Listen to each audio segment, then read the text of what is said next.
여러분, 지금 우리나라가 처한 상황을 정말 심각하게 생각해 봐야 할 때입니다.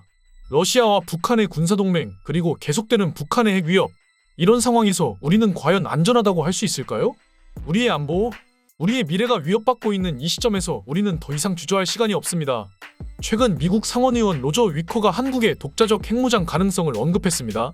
그는 블라디미르 푸틴 러시아 대통령의 방북에 대해서 새로운 현실의 신호이며 미국과 우리 동맹 등 세계 자유 세력의 나쁜 소식이라고 말했는데요. 위커 의원은 특히 북한과 러시아의 새 방위조약 체결과 러시아에 대한 북한의 무기 공급, 중국 및 이란의 테러 지원을 언급하며 미국이 군사력 증강을 통해 대응해야 한다고 주장했습니다. 그는 이어서 미국은 한국, 일본, 호주와 함께 핵부담 공유 협정을 논의해야 한다. 그들도 나서 핵부담 공유에 참여할 때다. 북한과 중국을 견제하기 위해 미국의 핵무기를 과거에 배치했던 곳, 즉 인도태평양 지역으로 재배치하는 방안을 모색해야 한다고 밝히기까지 했습니다. 위커 의원은 지난 29일 대규모 방위 투자 계획을 발표하면서 미국이 새로운 핵 공유협정과 전술핵 한반도 재배치를 고려해야 한다고 제안하기도 한 인물이었습니다. 이는 우리의 안보 상황이 얼마나 위태로운지를 단적으로 보여주는 사례입니다. 미국의 정치인들조차 우리의 핵무장을 고려해야 한다고 말하고 있는 겁니다. 이는 우리의 안보 상황이 얼마나 심각한지를 보여주는 것이 아닐까요? 우리나라는 이미 잠재적 핵보유국으로 분류되고 있습니다. 기술력으로 보면 우리는 언제든 핵무기를 만들 수 있는 능력을 갖추고 있죠. 우리의 과학기술력, 특히 원자력 기술은 세계 최고 수준입니다. 그런데 왜 우리는 이 능력을 활용하지 않고 있을까요? 우리의 안보를 위해, 우리의 국익을 위해 이 능력을 사용해야 하지 않을까요? 국제사회의 제재를 걱정하시는 분들도 계실 겁니다. 하지만 생각해 보십시오.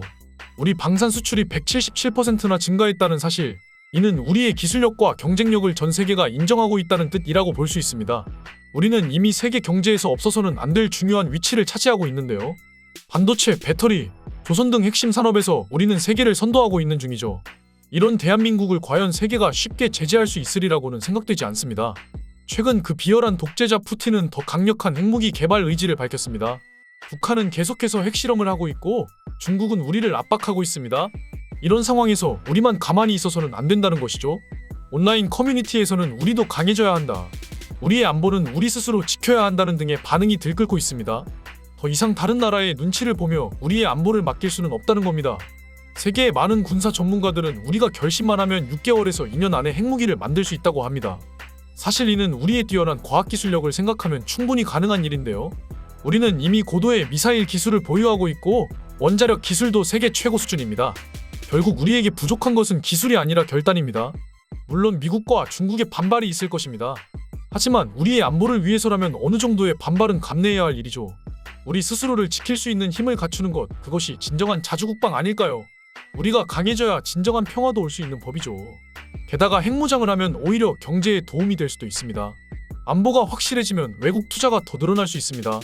지금도 북한의 위협 때문에 한국에 투자하기 주저하는 외국 기업들이 많습니다. 하지만 우리가 핵을 보유하게 되면 이런 불안 요소가 사라집니다. 오히려 더 많은 투자를 유치할 수 있게 될 것입니다. 또한 핵기술은 평화적으로도 활용할 수 있어 과학기술 발전에도 큰 도움이 될 것입니다.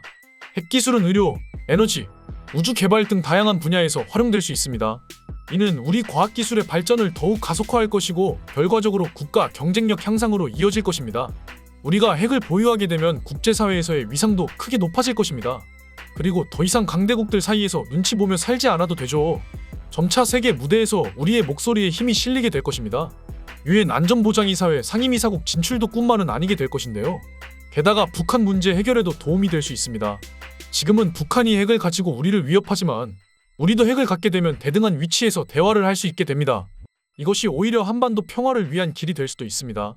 핵 균형을 통해 오히려 전쟁 위험을 줄일 수 있는 것이죠. 최근 혼란스러운 국제 정세 속에서 점차 우리의 안보, 우리의 미래를 위해 핵무장이 필요하지 않느냐는 여론이 들끓고 있습니다. 이는 단순히 위험한 무기로 주변국들을 위협하자는 것이 아닙니다.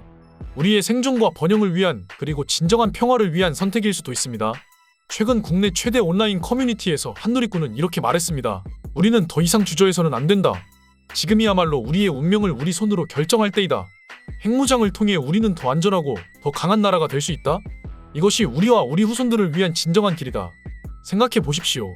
우리가 핵을 갖게 되면 얼마나 많은 것이 변할까요? 더 이상 북한의 위협에 떨지 않아도 됩니다. 중국이나 일본의 압박에도 당당히 맞설 수 있습니다. 우리의 국익을 위해 더욱 강력한 목소리를 낼 수 있게 될 것입니다. 이 누리꾼의 주장처럼 핵무장은 우리 군사력의 획기적인 향상을 의미합니다. 재래식 무기에 투자하는 막대한 비용을 줄일 수 있고 그 자원을 다른 분야에 투자할 수 있게 되는 것이죠. 교육, 복지, 의료 등 국민의 삶의 질을 높이는 데 더 많은 자원을 투입할 수 있게 되는 것입니다. 심지어 우리 젊은이들의 병역 문제도 해결될 수 있습니다. 핵 억제력이 확보되면 대규모 상비군을 유지할 필요성이 줄어들게 되기 때문인데요. 이는 우리 젊은이들이 더 오랜 기간 자신의 꿈을 위해 노력할 수 있게 하는 환경을 만들어줄 수 있게 됩니다. 그리고 이는 국가 자긍심 향상에도 큰 영향력을 발휘할 것입니다.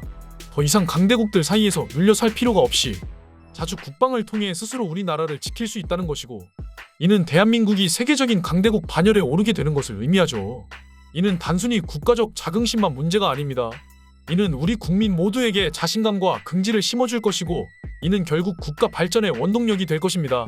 물론 핵무장에는 리스크도 있습니다. 하지만 우리는 그동안 수많은 어려움을 극복해왔는데요.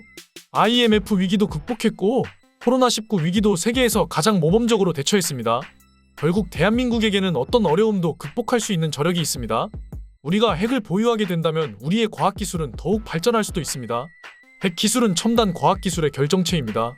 이를 통해 우리의 과학자들은 더 큰 도전을 할 수 있게 될 것이고, 이는 결국 우리나라 과학기술의 비약적 발전으로 이어지는데요.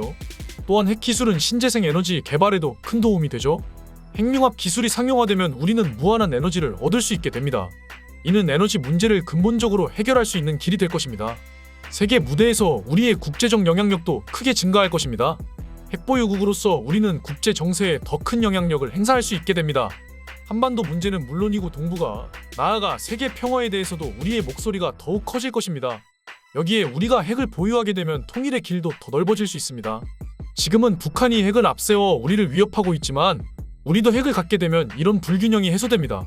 오히려 북한을 대화의 테이블로 이끌어낼 수 있는 힘이 생기는 것입니다. 한편 미국의 민주당 리처드 블루멘탈 상원의원과 공화당의 린지 그레이엄 상원의원은 현지 시각으로 20일 미국이 러시아를 테러 지원국으로 지정하는 법안을 공동 발의하기도 했습니다. 두 의원은 이날 기자회견에서 푸틴 러시아 대통령과 김정은 북한 국무위원장이 만나는 장면을 보여주면서 세계에서 가장 독재적인 잔악행위를 저지른 두 지도자라고 묘사했는데요. 블루멘탈 의원은 러시아가 수년 동안 북한이 핵능력을 갖추는 것에 반대했으며 그 이유는 미치광이 김정은이 무슨 짓을 할지 두려워했기 때문이라고 지적했죠. 블루멘탈 의원은 푸틴이 북한이 방위력을 갖출 권리가 있다고 발언해 북한의 핵 프로그램을 지지한 것이라며 미국이 러시아를 테러 지원국으로 지정해야 한다고 거듭 강조했습니다. 그레이엄 의원은 북러 방위 조약에 우리가 대응해야 할 때 북한과 방위 조약을 맺는 모든 국가는 테러 지원국으로 지정돼야 한다는 것이 일반 원칙이라고 주장했습니다. 그러나 미 정부는 러시아를 테러 지원국으로 지정할 경우 미국인이 러시아와 하는 모든 거래가 불가능해지는 것을 우려해 테러 지원국이 아닌 침략국으로 지정하는 방안을 검토한 것으로 알려졌는데요. 미국은 항상 자신들의 이익을 우선시하는 나라입니다. 물론 그것이 딱히 나쁜 것이라고 할 수는 없습니다. 모든 나라는 자국을 먼저 보호하기 마련이기 때문이죠.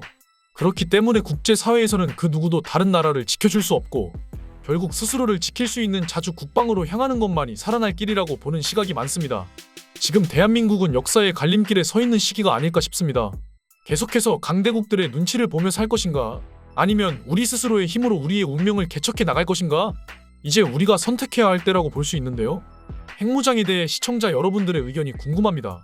과연 앞으로 한국이 국제 정세에서 어떤 스탠스를 취해야 할까요? 댓글로 자유로운 의견 나누어 주시길 바랍니다. 오늘의 뜨거운 감론을박이었습니다. 좋아요와 구독 뜨겁게 한 번만 눌러주세요. 감사합니다.